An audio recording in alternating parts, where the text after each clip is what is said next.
I want to welcome everybody to our latest installment of Cops and Convicts with Sean Shepard. I'm your host, Sean Shepard.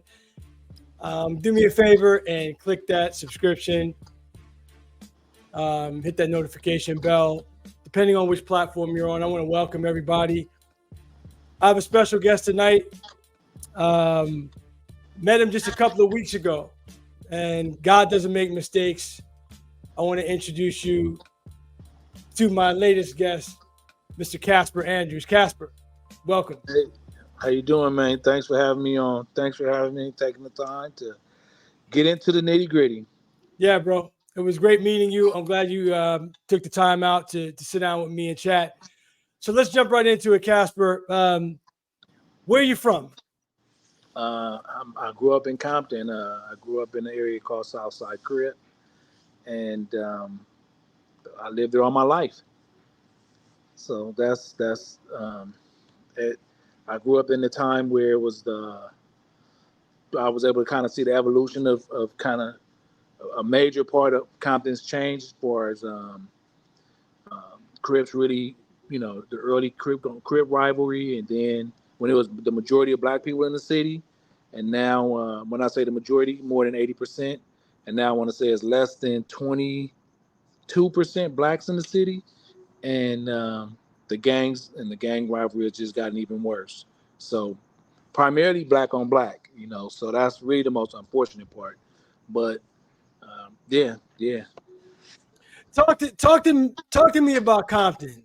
You know, most people that I've met in my life have never been to Compton. And when it comes to Compton, when you hear that word, you think of NWA, you think of a bad neighborhood.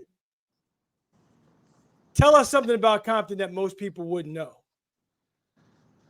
You know what? Believe it or not, Compton is a very unique place, and I could say that with all faith. It's not even a 10 square foot mile city, and in that 10 square feet, 10 square miles, it has about 36 identified black gangs alone, and then maybe about 11 Hispanic gangs, 11 to 12 Hispanic gangs. And so one of the most phenomenal things about Compton, being such a small city, it has its own superior court. And so areas outside of Compton would use Compton as a location for their felony trial um, court systems or court situations. But it's just unfortunate because Compton is truly a hub. It sits between the 91 freeway, the 105, the 710, and the 110 freeway. And it's less than a 15-minute drive to Long Beach, to the water, to the Atlantic Ocean. Atlantic Ocean, Pacific Ocean. Pacific, So, bro. yeah, Pacific. Pacific. So Compton has its own community college. It has three regular high schools. So it's not the worst place to be. It has really nice houses. Where I currently live, I would say Compton homes are um, built about the same time, but more square footage.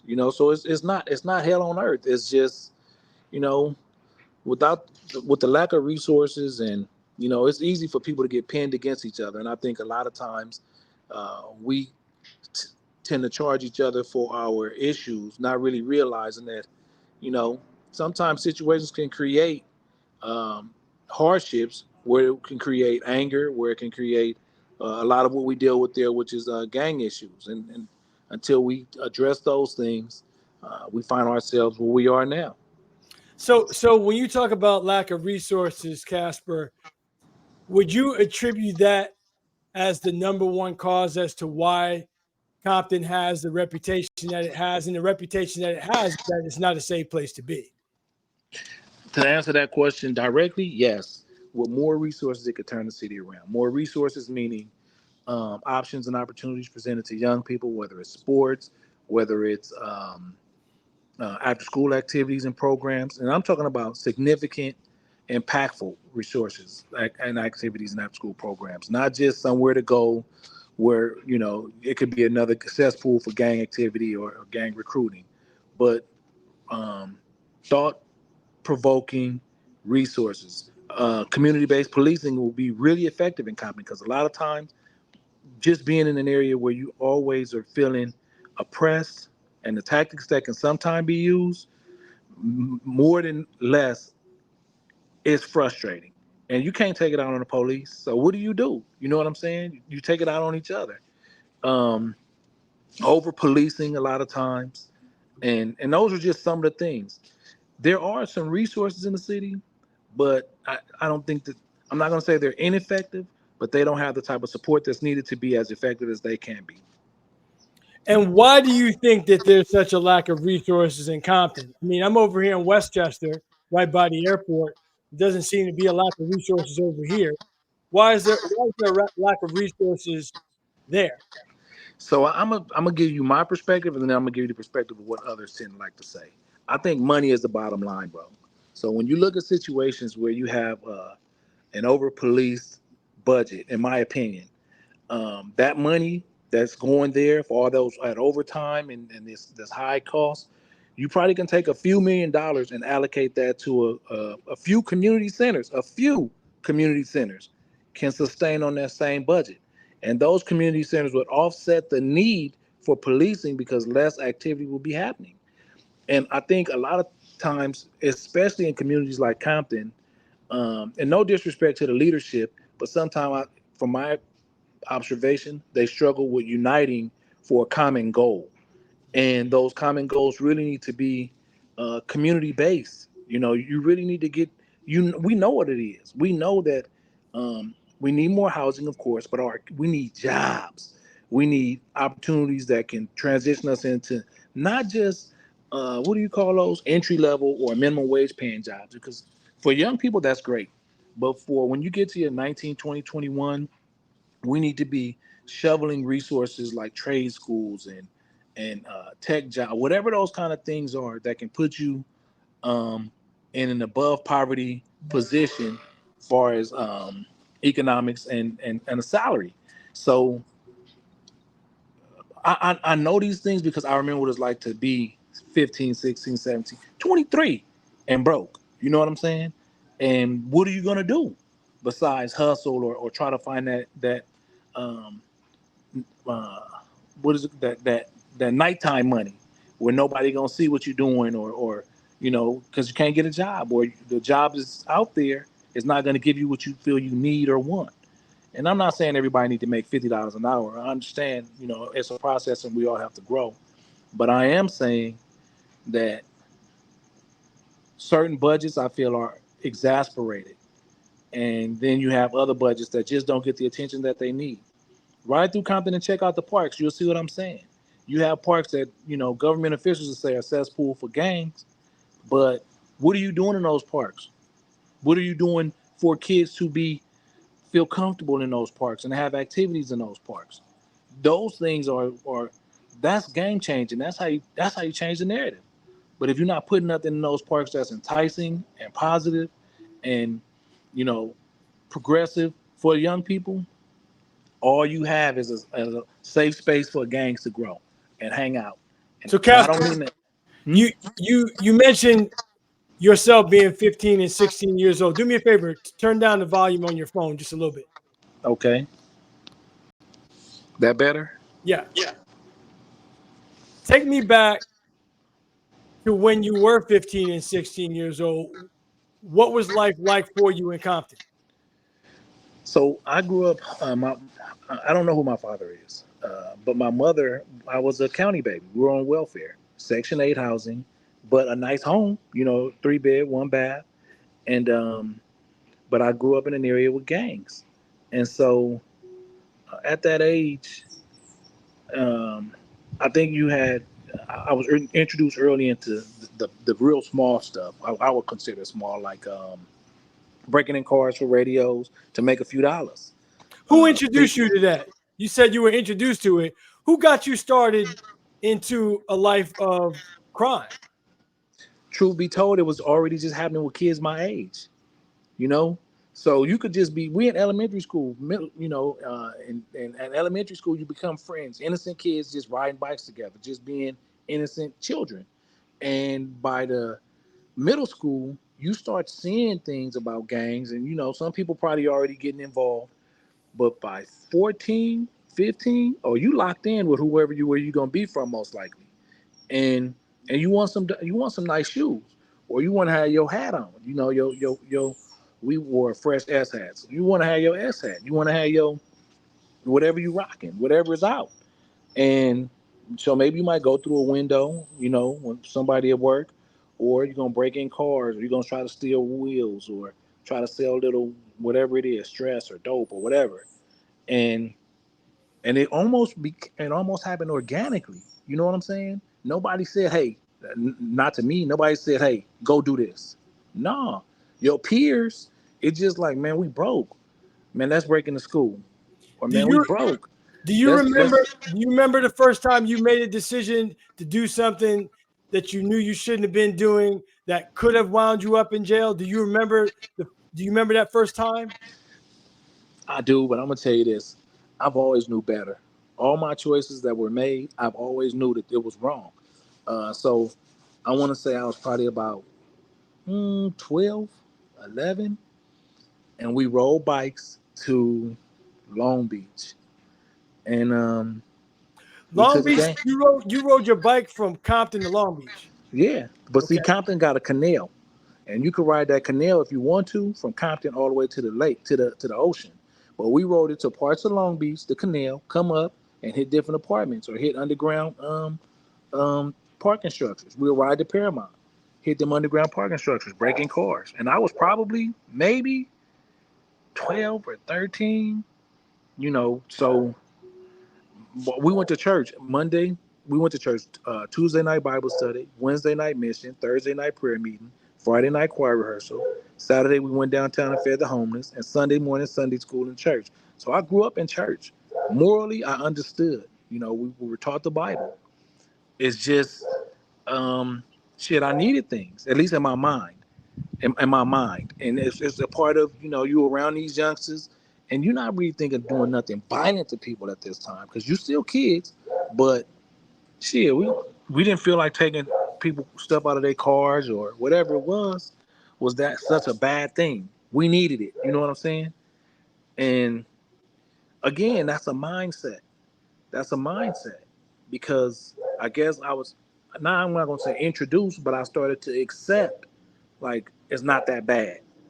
When really I would be pissed right now if somebody broke in my car and just stole a bag of cookies. They're my cookies, Right. you know. So it's but I'm an adult that understands reasoning and shit. You work hard for your cookies, so I know you was working hard for your radio or your rims. But again, property theft, that's early. That was early. That Casper, was did you have a choice of which gang to join? um. I'm not gonna say I didn't have a choice because I lived there all my life. It was so natural. Now I grew up in another. Well, my brother's dad lived not far from us, which was another neighborhood. So I knew all of them. But naturally, I was gonna be from my neighborhood because we were children. Sandbox, elementary school, the whole nine. We next door with each other every day on the weekends. It almost was like this is how it's supposed to be. It's as natural as you going to get your haircut every 2 weeks because this is your original group of friends, your first group of what you think are friends. Well, really, this is just the first group of people that you living around and you becoming used to. So I think in our community, that's another thing we struggle with defining truly what relationships are, friendships are. So as you get older, you start calling them your homie, your homie, your homie. But I think that's a good concept because you probably realize by now this nigga ain't my friend. You feel me? We have nothing in common. Our goals do not match up. The shit he like is not really what I like. But as kids, everybody's your friend. He live next door. He my friend. I teach my kids. No, that's your neighbor. Because that term can put you in a lot of situations. Same with homies. A homie get into a fight or a friend get into a fight and he losing. What you gonna do? Help? Well, really, maybe he just need to learn how to fight better. but it becomes a mentality. It becomes a mentality, a gang mentality. What other gangs were in not necessarily your neighborhood, but what other gangs surrounded you where maybe under different circumstances you could have selected another gang? But talk to me about the gangs that are in Compton. Okay, so the other gang that I was around all the time was called Spooktown. They're still there, and that's because I went to Walton from my brother's dad's house. So he lived in Spooktown. So every day when I leave Walton, I would go to his house first. We will meet there, and then we will walk to my mother's house, which is in Southside. So Are it they was, Crip? Are they Crips? oh yeah, Crips. But um, the irony in all of that is, remember the church I was telling you I grew up in or going to? Yes. It was so many young people going there out of Compton, and all of us ended up being from just different neighborhoods, whether it was the West Side, Rules, whether it was the Rules, whether it was Santana. Like it was just it just happened like that. Like I said, some of this stuff be so organic, um, you don't even realize some of what you're doing because it's just like it just happened, till you really look up like, damn, we could ended up over there if we lived over there, if we hung out over there more. So you're telling Um, me when you went to church, there were people from rival gangs going to the same church? yes, indeed. Yes, indeed. But mind you, I went to that church starting at like 6 or 7 years old. So you didn't start claiming nothing till you 12, 13, 14, 15. We all knew where each other lived. The church vans dropped us off sometime. So we knew where each other lived. But now, you from Trag New Park. Oh, now he from the mob. And it's not that didn't make him a bad person. It made him a dude that lived over there. And that's just how it turned out. So you basically join your gang strictly connected to where you live. Bottom line, usually, yeah, you rock with your homies. And in your mind, your homies is your friends. And your friends is who you grew up with next door. Now that was a time when that's kind of what the status quo was, right? 2024, you'll hear about kids coming from Bellflower, Lakewood, Cerritos, because they want a taste of that kind of lifestyle. And a lot of black families don't live in Compton how it used to. So you'll get people that live over there and bring some homies in, or bring some of their friends from school in, and they want to be a part of that, or they like what they seeing because for whatever reason, the life to some people um, is glorified, but it looks interesting to kids. And those are kind of conversations that I really try to push with what we do, because it's unfortunate kids have no idea what that really leads to, either a prison cell or to the graveyard, a lot of times. But we've normalized the lifestyle. We really have. So I have a question about. I'm from the East Coast. Mm-hmm. The only thing I know about gangs in LA or on the West Coast is the Crips and the Bloods. And I've been living in LA for over 5 years now. And as you know, I just started going to Compton on a regular basis about a year ago. Mm-hmm. And all I keep hearing is about Pyrus. Pyrus. Well, I thought Pyrus were Bloods. And people are like, nah, not really. I don't understand any of it other than the basic ignorance of Crips and Bloods are like the blood rivals. So I'm gonna say this, and usually when a crib try to explain this, or a person that's not a pyro try to explain this, it can be taken offensive. So I'm gonna give it my best to give it the respect that it's due. So Pyru started off in Compton, off of a street called Pyru Street. And I can't give you all the authentic history, but what I will say is Compton gangs that say blood are Pyru gangs. Period. There are no blood gangs in Compton. Period. They are all Pyrus. Now, LA have bloods, Gardena have bloods, uh, other places have bloods. You feel me? But Compton have only Pyru sets. But they say, "What's up, blood?" You feel me? They wear red or burgundy, but they're not considered. They're not blood gangs. They're Pyru sets. They're Pyru gangs. Can you understand why that's mad confusing? Well, okay, so I'm gonna tell you this. I can if you're not from out here, but trust and believe. Like I've grown up with many of them, and they stand tall on that shit. We are Pyru. You feel me? That's it. So they're And Pyrus, they're not Bloods, and they're not Crips either. oh no, hell no, they're not Crips. But they will. They do say what's up, blood.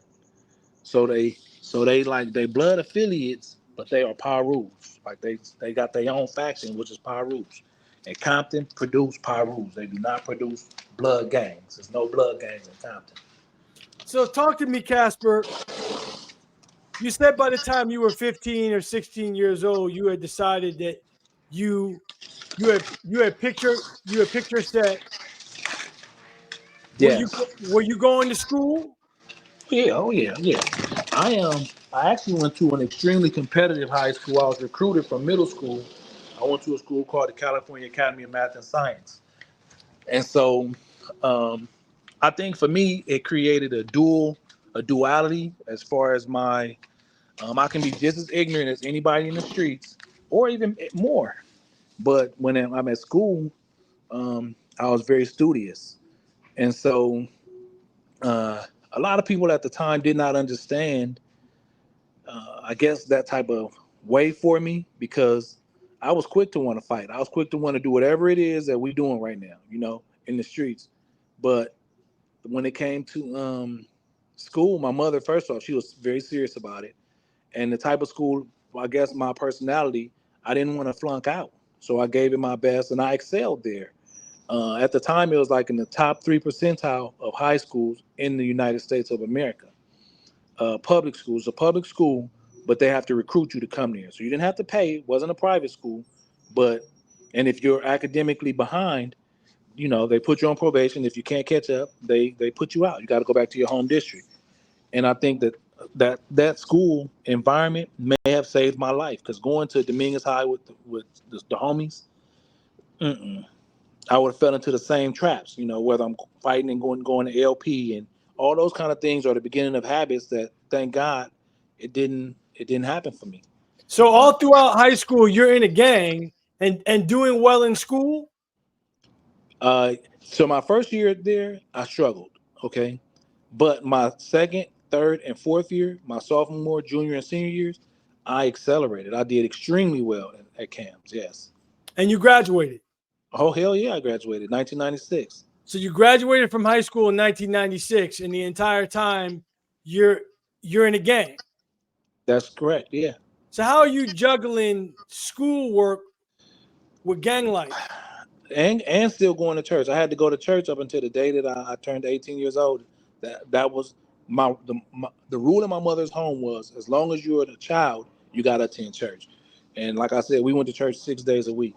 But um, I lived there. So let's just say this. Boom, I get out of school, let's say 3:30, get off the bus, go home.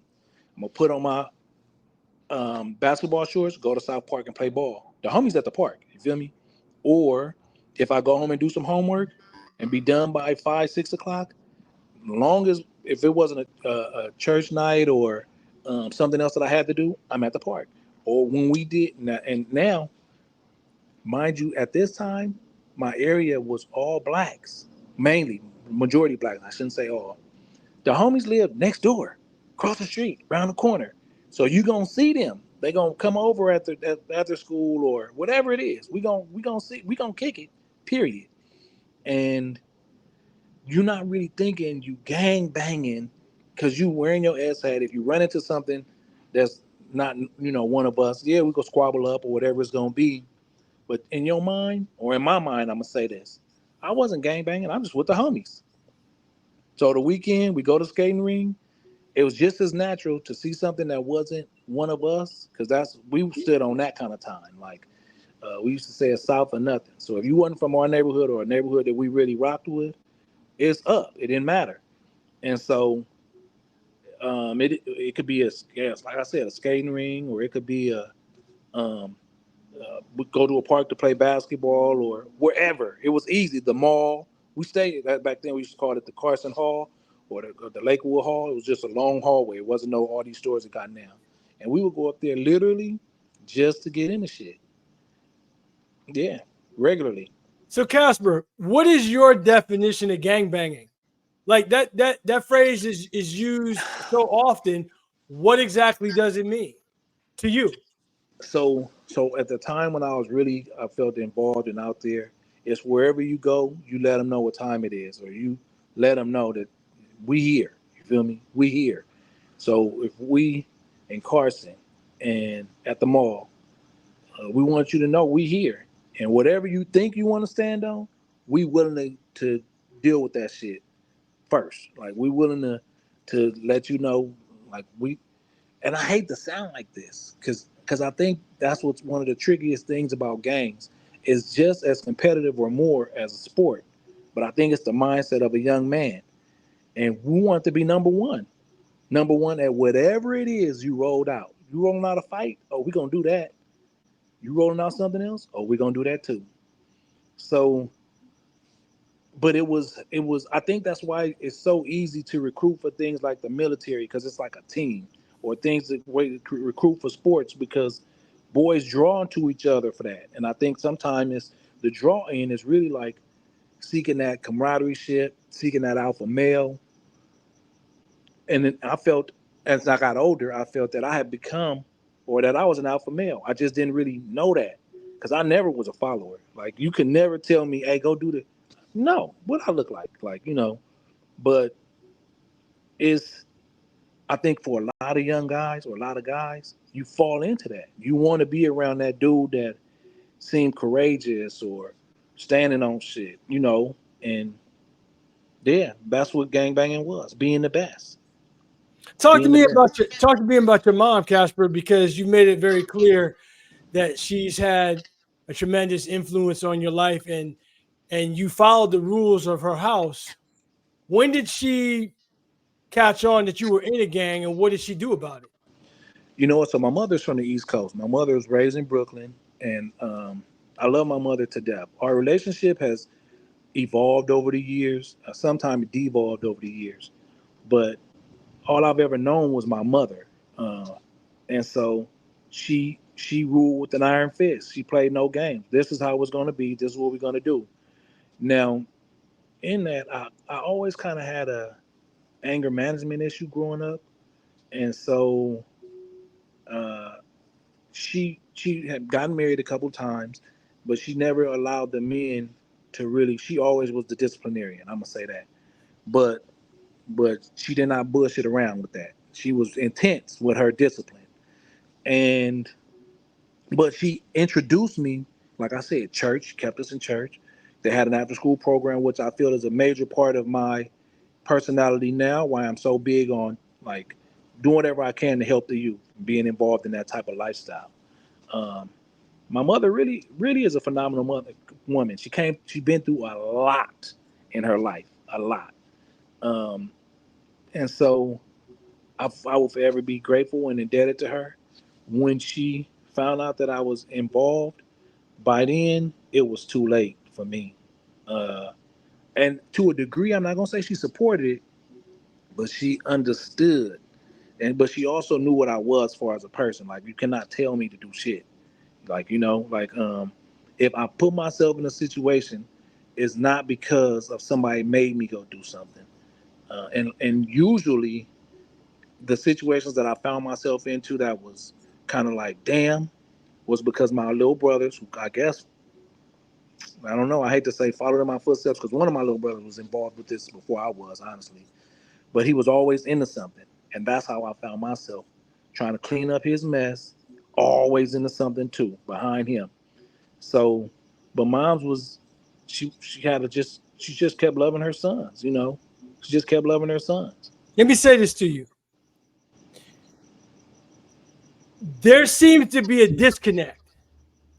And the reason why I'm saying that, I didn't know that you and I had so much in common. My mother's from Brooklyn. My, Really. my first home in my life was in Brooklyn. My mom ruled with an iron fist. I just found out last summer that who I thought was my dad was not my dad. But I found out who my real father is, and come to find out, I knew him. I just didn't know he was my father. How did you know him, if you don't mind me asking? Long story, bro. Okay, okay. But I'll tell you offline. When you say your mom ruled with an iron fist, so did mine. It wasn't a fist, it was a belt. And I feared my mom. And I feared my mom to the point where I knew if I did something out in the street, I wasn't really concerned about the trouble I got in legally. I was concerned about what was going to happen to me when I got home. So I'm listening to you talk about your mom, and I still don't understand how, if that's how she moved and that's how she raised you, how that could be the case. And then you're in a gang getting into trouble, and we haven't even talked about the trouble that you've gotten into. There just seems to be a disconnect to me. So I'm gonna say this. I was afraid of my mother as a child. I was afraid to disappoint her, but also afraid to anger her. Right. However, she she raised me to become fearless. At least that's how I felt, or how I feel. And it came a point to where she did spank us with belts before. Then she had to get sticks or a shovel or whatever. Then it was fists. And I understood why. I just hated it, but I would just take those shots because I got to the point now where the shit I'm getting in the streets, you cannot hit me as hard as I'm getting hit out here and as hard as I'm hitting out here. So in my mind, I'm going to let you get yours off because I knew my mother was angry. My mother was frustrated about a lot of things in life, and I was kind of her go-to. You feel me? Like, I was her man of the house real young, even though she did get married a couple of times, but it's a lot that come with that. And I would tell you about it, and bro, you probably be sitting there fucking crying. But truth be told, um, I know she had no intention to build this, but my mother built this. You know, I am fearless, bro. Like I don't, nothing in this world makes me feel like I can't survive it. And I'm grateful for that mindset, but a lot of times it comes off as arrogant because I don't really worry about what other people think or what other people's intentions are or whatever. Like I don't know. I don't know how else to describe it. No, But you filled in the gap. You filled in the gap when you told me the licks you were getting at home was nothing really compared to what was going on in the street. You just filled in the gap for me. You filled in the gap for me. I now understand. So talk to me, man. You're spending your time in your gang out in the streets. Talk to me about the first time that you got arrested. I was late. I was a late bloomer. The very first situation was it was a fight. It was a fight. Oh no, I was running from the police on one of my dirt bikes, and my arrogance kicked in. I got away from them and everything. I put the motorcycle in the backyard, helicopter up. They didn't know who I was because I changed my shirt. But I walked back outside as the police was riding by, gave him the middle finger, and the car behind him, because it wasn't the first car chasing me, the car behind him was like, "That's him," and they took me to jail for being on a stolen dirt bike. I was 18 years old, and Time out. You got helicopters chasing you over a stolen dirt bike, a motorcycle dirt bike, right? yeah, yeah. Okay. But we did that. Everybody did that. You know, it was nothing that was regular. It's just this time I got caught, and I always felt uh, like man, I made it to 18 without being arrested. I felt good about that because it was so many different situations that came up in my life up to that point where I never teased nobody about it, but I would be like, man, these dudes keep falling off. You know, LP, juvenile hall, camp program, but never me. Never. I never had bracelets on. And then I just started catching it, case after case. So that happened. There was a DA reject. I got into a fight, a DA reject. I got caught with a gun. And my judge name was Ellen DeShazer, a black lady. And I would always end up with her. All them cases I just talked to you about before, I kept being in her courtroom. And she Same would, judge. Same judge. I promise you, bro. I promise you. This is a story I cannot make up. And when she first seen me, she threatened me. I had braids at the time, long hair, cornrows, French braid, and she like, "Are you in school?" But this is my first day in court after I bail, because I bail out every time I go to jail. So my first day in court, I'm like, "Yes, I'm working at UPS and I'm a college student." So I had a hell of a schedule, but I'm outside. I'm doing what I do. And so she said to me, uh, "You better get your life together." Because when I got caught, I had on a gang-related jersey. So the police automatically put in my gang, in my thing, that he's a gang member from Southside, because the jersey that I wore was affiliated with my neighborhood. And so she was already trying to not scare me straight, but tell me like, "Oh, you in school, but you coming in my courtroom, I'm not gonna play with you," talking to me like that, right? But it got a DA reject. Boom. So she didn't have nothing to be able to get my ass with. Second time, fight back in her court. Because my name, I think, is why she remembered me. My name is Casper Andrews. So I think my first name probably made her remember me. I'm back in her court for a gun the third time. And she was like, I got you. Mind you, I got this long hair. It was a lot of shit going on, which I want to say was after the Tupac situation. So she like, this time I'm sending your ass to prison. If you come back in my courtroom looking like that, you better have your hair cut. I want to see your school schedule. Like, I need to see everything. Your shit better be right, or it's curtains. You going. So boom. Of course, I came back with a haircut, shirt and tie. I knew. So she put me on probation. She gave me 18 months probation. Would you believe that on that 19th month, which was 16, I got what's called a summary probation, no probation officer, right? Would you believe on that 17th, no 18th, 2 months after I got on probation, right? I caught another gun case.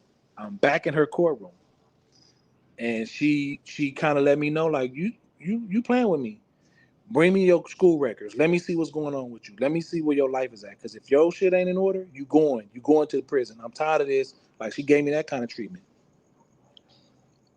I brought everything in. She kept dragging my court out, and eventually she gave me probation. Summary probation again. But I think she believed in me, bro, because I kept a job. I She stayed in she school, had she had to have. bro. You're in her court in back-to-back situations on gun possession, and she keeps giving you probation. But she's giving you probation because you're bringing to her paperwork that's letting her know that you have a job, you're responsible, you're in school, whatever, right? Yeah. If you didn't have any of that, what do you think she would have done? She'd have sent me to prison. She'd send me to prison because she was making it clear it was court days in front of me going up, people in front of me. Oh, she was handing out time like it wasn't shit. So I was thinking to myself like, oh, you know what I'm saying? Then she'd look at me be like, Casper, come here, come here, come here. Why ain't your tie right? Like, that's how she would talk to me. Why are you looking like this? Don't tell me you ain't getting no sleep. Because if you were back in here, that's how she would talk to me, bro. So the I had a total of um three arrests for fights, three, and seven for guns. Seven. But mind you, I start buying them legally. You feel me? So they register to me, I just get caught with them. And seven, six, seven. So boom, every single time. But mind you, look, as I'm evolving, I'm getting older. I have a job where it's different.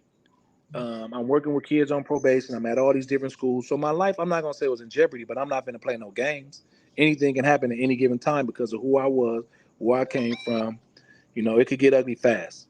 So seven gun possession. You were arrested 7 times for gun possession, but all those were misdemeanors, correct? I always pleaded out to a misdemeanor and got what's called summary probation because I never got caught during probation. I will wait till I'm off, boom, and I'm right back at it. You know, So you that's stayed on. really my story, bro. That's So you crazy. so you stayed on probation. Yes, I was on probation for about 16 years, 17 years of my adult life. And all You of know this what? was off and on, off and on. You know what's interesting? I interviewed his name is Elijah Baker, Hmm. and he's one of the original members of Tony. I know you know who Tony Oh is. yeah, it never rains in Southern California. Yeah, man. Yeah. So Elijah and I have this in common. We discovered this, and I see this with you. It seems like while you were doing something that you knew wasn't the most intelligent thing to be doing. With Elijah, I just kept it real and said, look, you're doing something stupid, but you're doing it in the most intelligent way that you possibly can do something stupid. I agree with that. So You look, feel me? Because if you had gotten caught with the gun while you were on probation, I'm that's a going to wrap. prison. It's a wrap for you. I'm going to prison. And to me, it's not that I was ever afraid of prison. I was just like, man, go there and waste my time. You feel me? I'm gonna be wasting time sitting in there. Now, here's the kick in the dick. So all these years, I started buying property when I was 25 years old. 25. And I bought property primarily in the city of Compton. So no With, matter what, I'm always having to come home. with what money? I worked, bro. I worked a good job for Laco. I worked a good job, and then I understood what it takes to buy. So, for example, the first home I bought was a condo for like 100 and some thousand, right? You can pull 20 out as a deposit on the next house, and the first one is going to be a FHA, obviously, and everything after that they got 5% conventional loans, 10% conventional loans, 20% conventional loans.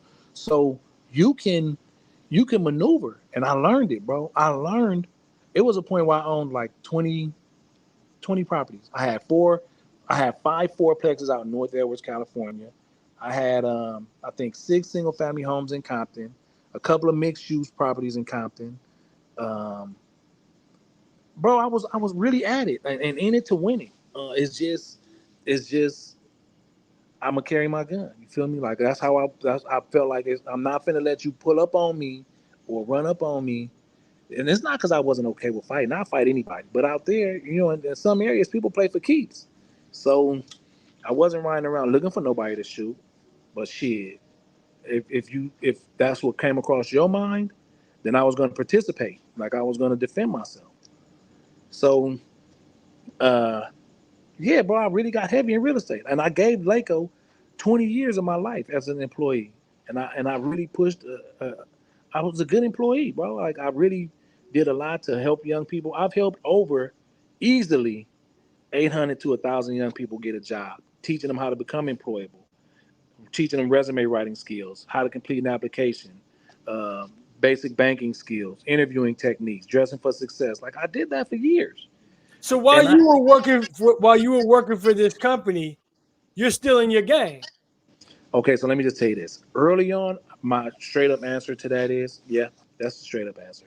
But what I mean by still involved, look, when you grow up in an area and you're around, these are your people. You understand? Like, it's just as almost organic or natural as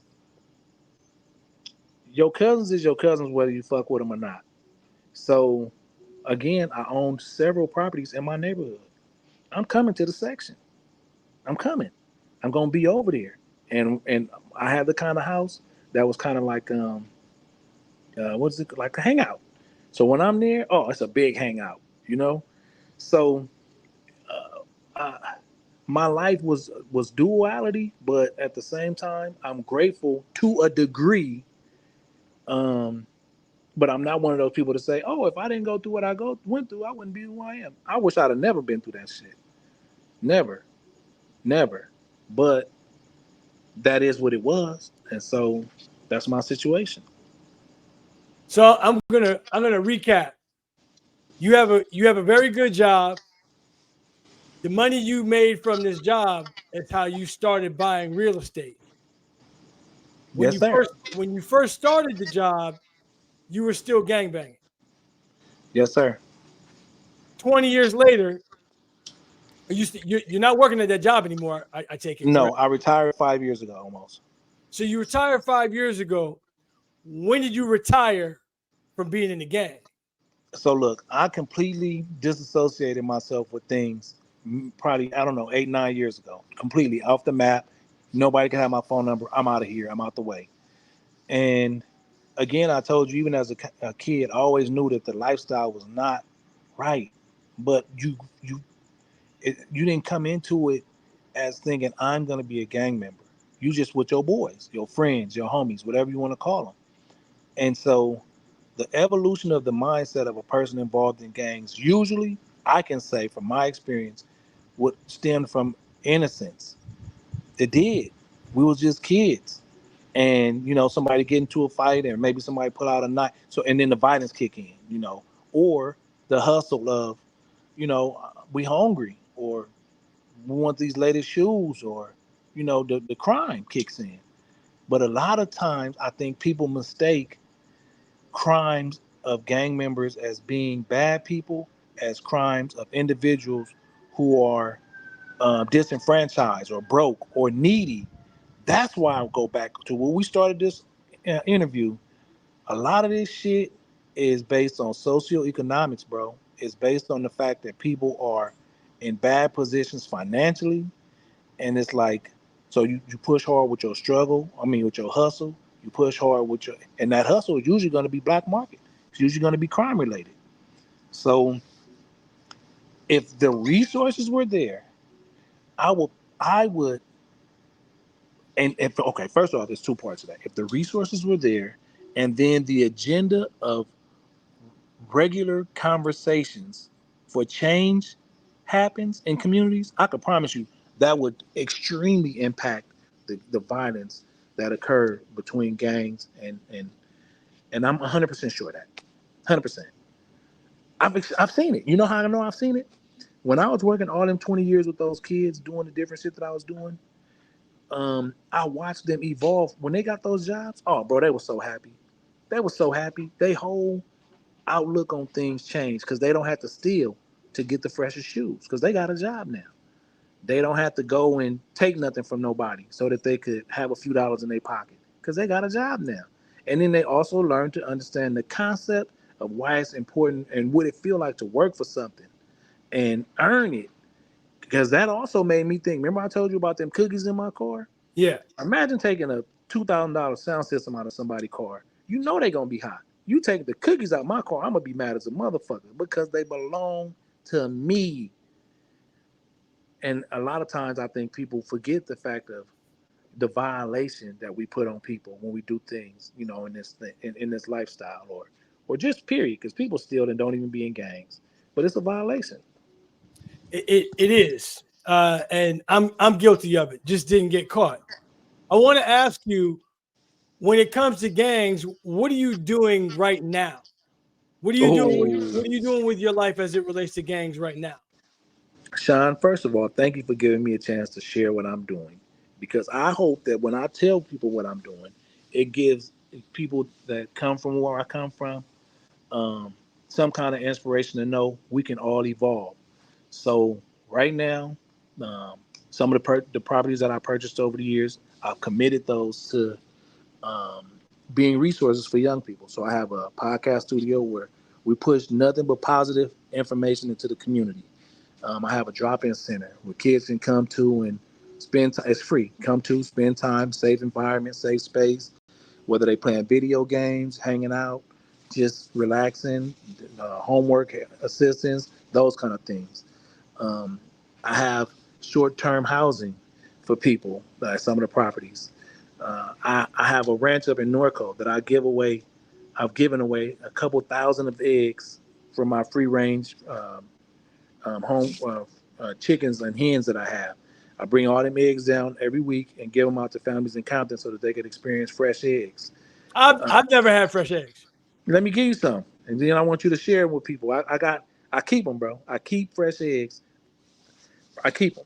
So whenever you in the city, let me know. I can pull up on you. You can pull up on me, and yeah, get you some. I would love for you to experience them and share with people. I ask them all. I think I ask for, I give them out, is please make a video of your experience. You don't. Some people don't want to talk on camera, so you could just make a video, or if you want to share it, please and let me have it so I could, because I just like to have it for document purposes. But Yeah, I take kids up there and teach them. I love gardening. So we grew um, about, I want to say 180 corn stalks. And we gave them out. The boys had a chance to experience what it's like to grow corn, from germinated seeds all the way to process and how to treat the soil and all those kind of things. So I teach my kids that kind of stuff.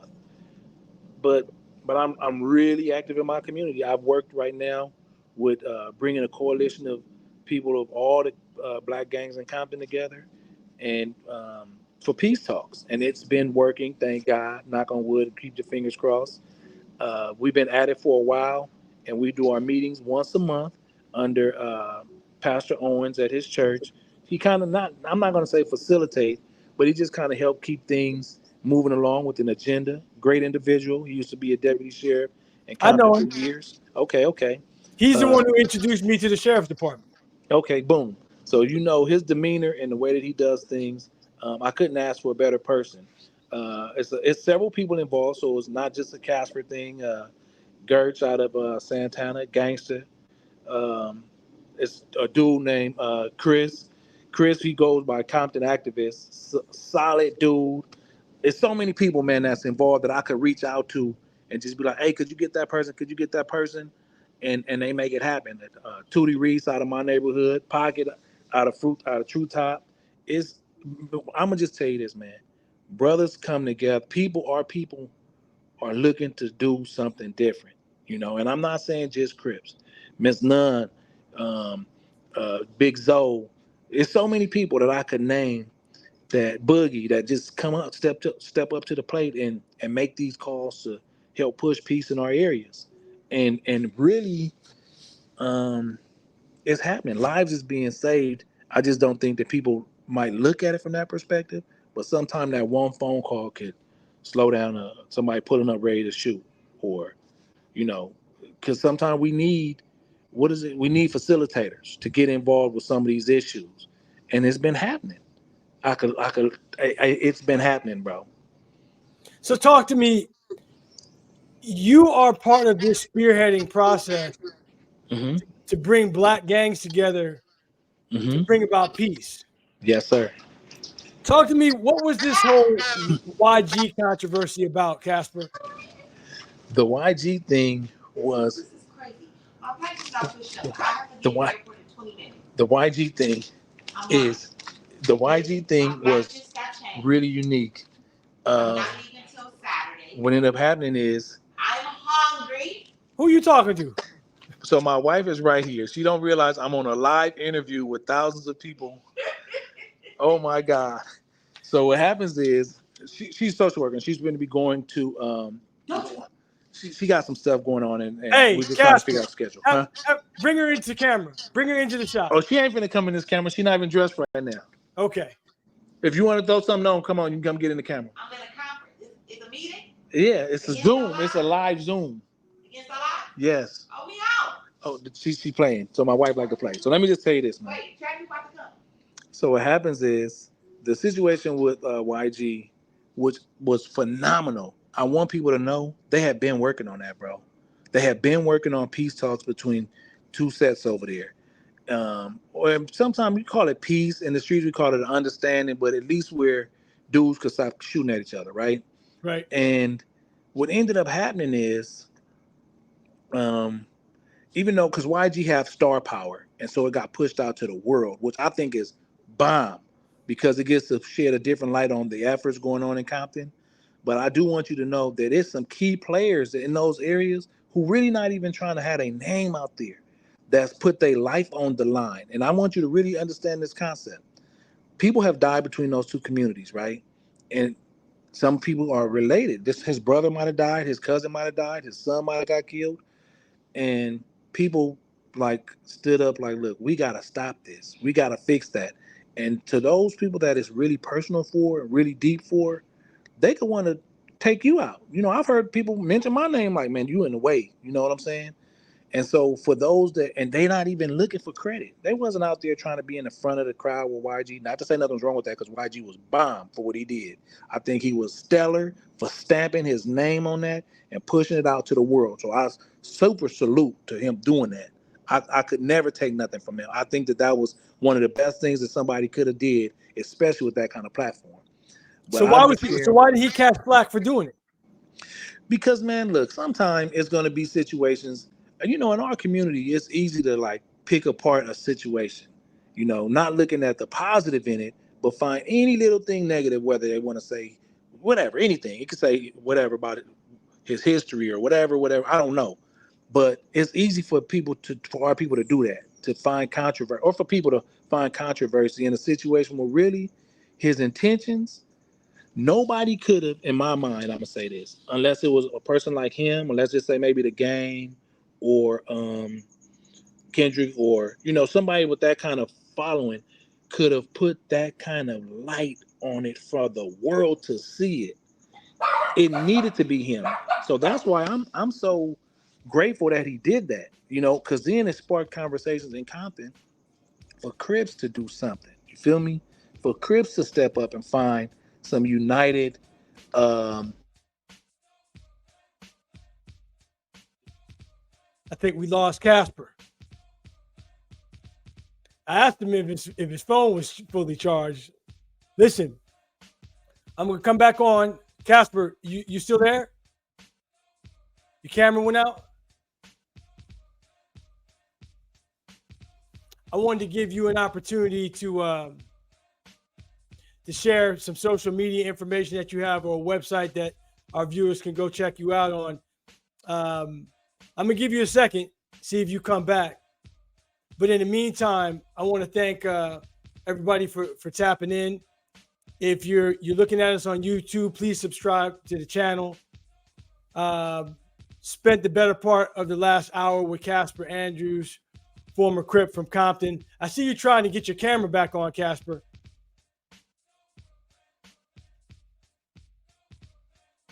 Listen, we're going to do this again. Let's see if we can get together next week and go live on TikTok.